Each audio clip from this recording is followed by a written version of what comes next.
Baiklah, Assalamualaikum warahmatullahi wabarakatuh. Nama saya Sosiandri, NIM 18531199 dari lokal 4B, mata kuliah Manajemen Pendidikan. Di sini saya mengerjakan tugas, yakni membuat sebuah video yang berdurasi yang telah ditentukan. Maka pembahasan di dalam video ini mengenai tentang manajemen perubahan berbasis sekolah. Nah, perlu kita ketahui konsep manajemen perubahan itu pada tahun 1990 Peter menyatakan bahwa manajemen berbeda dengan konsep kepemimpinan. Kenapa seperti itu? Karena buah kerja manajemen adalah konsistensi dan kedisiplinan. Proses kerja lebih fokus pada administrasi yang meliputi yang pertama, perencanaan dan perumusan anggaran. Dan yang kedua, pengembangan struktur organisasi dan pembagian tugas. Dan yang ketiga, pengendalian dan pemecahan masalah. Jadi di sini manajemen perubahan adalah suatu proses, alat dan teknik untuk mengelola orang-orang untuk berubah dalam rangka mencapai tujuan bisnis yang telah ditentukan. Tujuan utama dari perubahan itu adalah untuk meningkatkan kinerja organisasi dengan cara mengubah bagaimana cara mengerjakan pekerjaan yang lebih baik. Nah, dari beberapa definisi tersebut dapat dikemukakan bahwa manajemen perubahan adalah suatu pendekatan, alat, teknik, dan proses pengelolaan sumber daya untuk membawa organisasi dari keadaan sekarang menuju keadaan yang diinginkan agar kinerja organisasi menjadi lebih baik dalam organisasi. Perubahan itu meliputi individu, tim, organisasi, struktur, proses, pola pikir, dan budaya kerja dapat digambarkan sebagai berikut. Nah, dari gambaran tersebut ada kondisi sekarang, kondisi manajemen perubahan dan keadaan yang baru yang diinginkan. Nah, jadi bisa kita simpulkan dari pengertian manajemen perubahan berbasis sekolah. Tadi yang saya sampaikan adalah manajemen perubahan, maka saya tambah di sini berbasis sekolah. Nah, bagaimana pengertiannya? Berarti manajemen perubahan berbasis sekolah itu adalah suatu pendekatan, alat, teknik, dan proses pengelolaan sumber daya untuk membawa struktur yang ada di sekolah. Nah, membawa organisasi yang ada di sekolah dari keadaan yang sekarang menuju keadaan yang baru. Keadaan yang baru itu seperti apa? Keadaan yang diinginkan oleh pihak sekolah dari orang-orang yang berada di struktur sekolah tersebut. Misalkan dari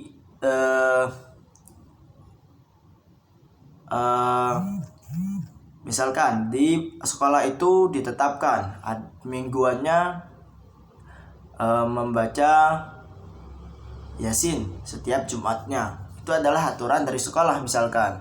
Nah, setelah ada perubahan baru yang dibuat oleh orang-orang yang berada di struktur sekolah tersebut menginginkan bahwasanya setiap dalam satu bulannya itu diberi 2 kegiatan.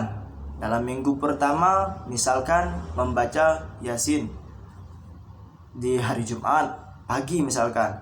Di Jumat keduanya itu berbeda kegiatan, yakni mengisi materi atau siraman rohani. Nah, dari 2 kegiatan tersebut adalah perubahan dari yang satu menuju yang 2. Kenapa seperti itu? Supaya kegiatan yang dilakukan oleh pihak sekolah bisa dinilai positif oleh orang-orang yang berada di sekitarnya. Nah, kenapa perubahan seperti itu bisa meliputi individu, tim, organisasi, struktur, proses, pola pikir, dan budaya kerja. Hal ini telah saya sampaikan tadi. bisa digambarkan dari kondisi yang sekarang berada di manajemen perubahan bisa menjadi keadaan baru yang diinginkan. Nah, di sini manajemen perubahan sering diartikan sebagai manajemen transisi dan transformasi. Kata transformasi berasal dari kata to transform yang bermakna mentransformasikan atau mengubah sesuatu menjadi bentuk lain yang berbeda. Misalnya, mengubah struktur organisasi sekolah, kultur sekolah, tugas-tugas, teknologi, dan perilaku warga sekolah. Dalam kurung Manning dan Curtis 2003. Oleh karena itu, model kepemimpinan yang sesuai adalah kepemimpinan transformasional. Jadi, di situ ada poin-poin yang diinginkan. Misalkan mengubah struktur organisasi sekolah, kultur sekolah, tugas-tugas, teknologi, dan perilaku warga sekolah. Apabila ada perubahan dari beberapa poin tadi, maka itulah yang disebut dengan manajemen transisi dan transformasi dalam pengertian manajemen perubahan.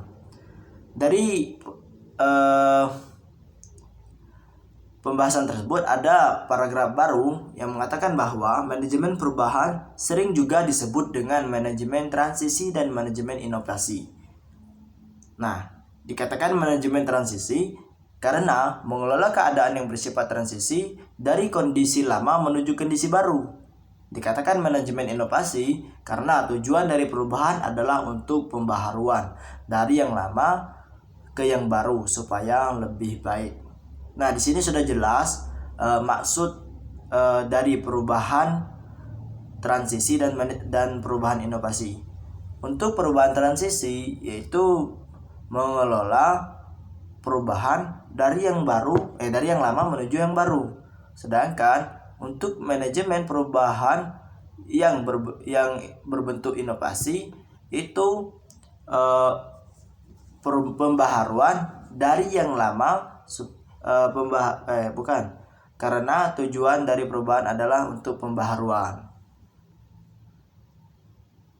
Jadi ketika ada perubahan dari yang lama ke yang baru, maka berinovasi. Bahwasanya tujuan perubahan tersebut adalah untuk